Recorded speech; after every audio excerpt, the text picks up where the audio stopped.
Supongamos que tengo estas fichas y las quiero poner en una secuencia, una al lado de la otra, de manera tal que la palabra que queda escrita arriba sea exactamente igual que la palabra que queda abajo.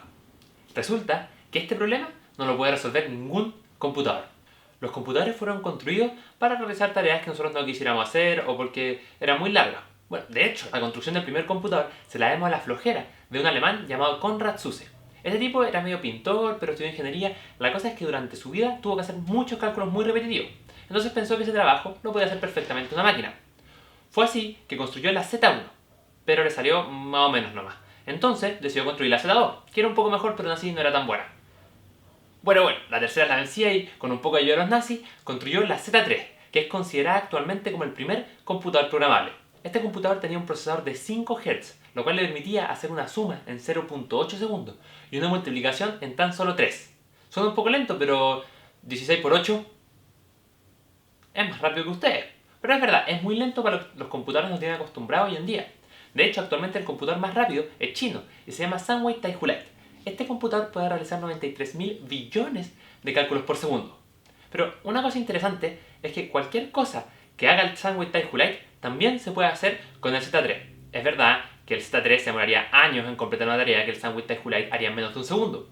Pero, dado que el Sunway Taihu Lite termina y entrega un resultado, el Z3 también terminaría y entregaría exactamente el mismo resultado. Los computadores se han ido haciendo cada vez más rápidos. De hecho, su velocidad va creciendo de manera exponencial.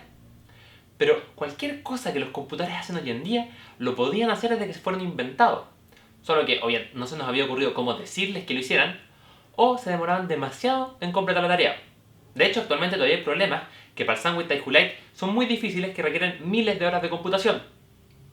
Pero todo apunta a que eventualmente vamos a construir un computador que sea capaz de realizar esa misma tarea en un tiempo mucho más razonable. Entonces, si los computadores se van haciendo cada vez más rápido, ¿existirán problemas que los computadores no puedan resolver? ¿Nunca? ¿Ni dado todo el tiempo del mundo? Bueno, existe un cierto set de problemas que los computadores no van a poder resolver. Para entender este set de problemas, primero veamos cómo se hace que un computador haga algo. Todo lo que un computador hace, lo hace por medio de un programa. Para sumar existe un programa, para ver este video existe un programa, y un programa no es más que un set de instrucciones finitas. Estos sets de instrucciones se les conoce como algoritmos. La idea de algoritmo ha estado presente desde tiempos antiguos. Euclides planteó un algoritmo para encontrar el máximo común divisor entre los números naturales, y un chef escribió una receta de cocina. Ambos son sets de instrucciones finitas, claras, y que seguidas al pie de la letra, sin ingenio alguno, entregan siempre el resultado esperado. En estricto rigor, fue Abu Abdallah Muhammad ibn Musa al-Khwarizmi, o generalmente conocido como Al-Khwarizmi. Quizás ustedes lo conozcan por ser la portada de este libro de 1941 del cubano Aurelio Baldor. Bueno, la cosa es que Al-Khwarizmi quería hacer las matemáticas más asequibles para el hombre común, para que éste pudiera resolver problemas cotidianos como herencia, juicios, etc. Bueno, la cosa es que en los años 800 escribió un libro. Este libro fue el responsable de que se masificara nuestro sistema de numeración por Europa y todas esas partes. Además, en el libro se resolvían las ecuaciones de manera muy sistemática, usando restauración, que es como se le llama o se le llamaba, no sé si todavía se llama así, a la operación de sumar o restar el mismo elemento a ambos lados de la igualdad. La cosa es que esta operación en árabe se le llama al-jabr o al-jabr, no sé cómo se pronuncia, pero deriva de la palabra álgebra. Además, a al-Khwarizmi en latín le pusieron algoritmi, que fue lo que dio inicio a la palabra algoritmo.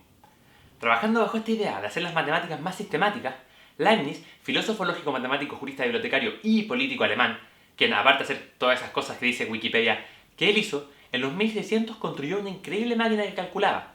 Podía sumar, restar, multiplicar, incluso obtener raíces cuadradas. Fue entonces que se le metió en la cabeza la idea de construir una máquina que pudiera, manipulando símbolos, determinar si una frase matemática es cierta o falsa.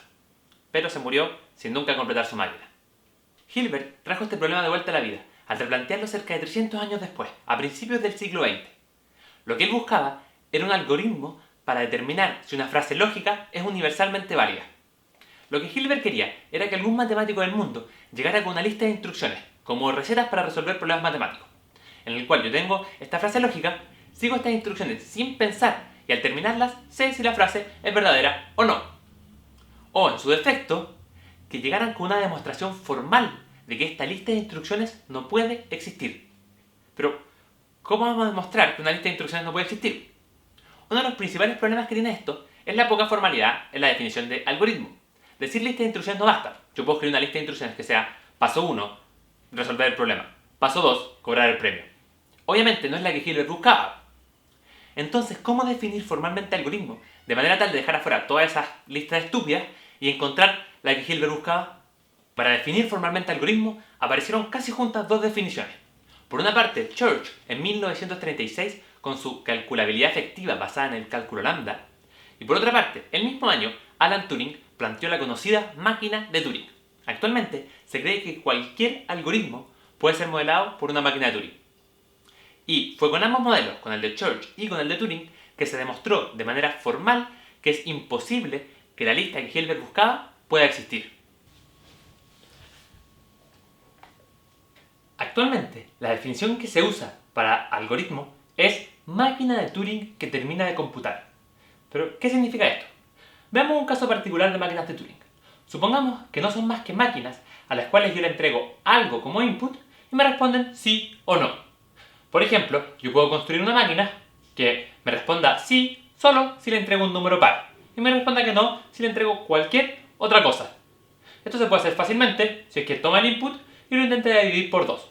Si lo puede dividir, entonces responde que sí. Si no puede, responde que no. Una cosa importante que les puede pasar a las máquinas de Turing es que se pueden quedar pegadas o en un loop infinito. Por ejemplo, yo puedo construir una máquina que tome un número como input y lo divida por 1, hasta que ya no pueda seguir dividiéndolo. Bueno, siempre se puede seguir dividiendo por 1. Por lo tanto, si le entrego un número a mi máquina, nunca va a terminar de computar. Esto levanta una pregunta fundamental. ¿Se podrá construir una máquina a la cual yo le pueda preguntar si esta otra máquina termina de computar si le entrego este input? Resulta que no se puede construir una máquina ni un computador que resuelva esa pregunta. Supongamos que estamos equivocados y que nace algún genio por ahí que construye esta máquina o que escribe un programa de computador que resuelve la pregunta. Entonces, este programa o máquina lo que hace es que le entrego una máquina y una palabra y me dice si esta máquina termina o no de computar. Llamemos a esa máquina H. Ya, hasta ahora no hay un problema. Pero de puro aburrido voy a construir otra máquina que la voy a llamar A. Lo que A hace es que simplemente lo que le entrego como input lo copia y se lo pasa a H. Si H responde que sí, mi máquina entra en un loop infinito. Si H responde que no, mi máquina responde que sí. Ya, ahora hay una parte difícil.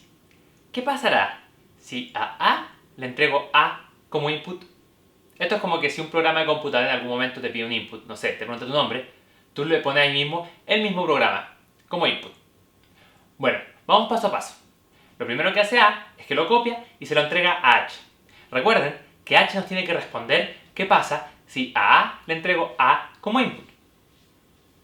Bueno, si H responde que sí, mi máquina entra en un loop infinito.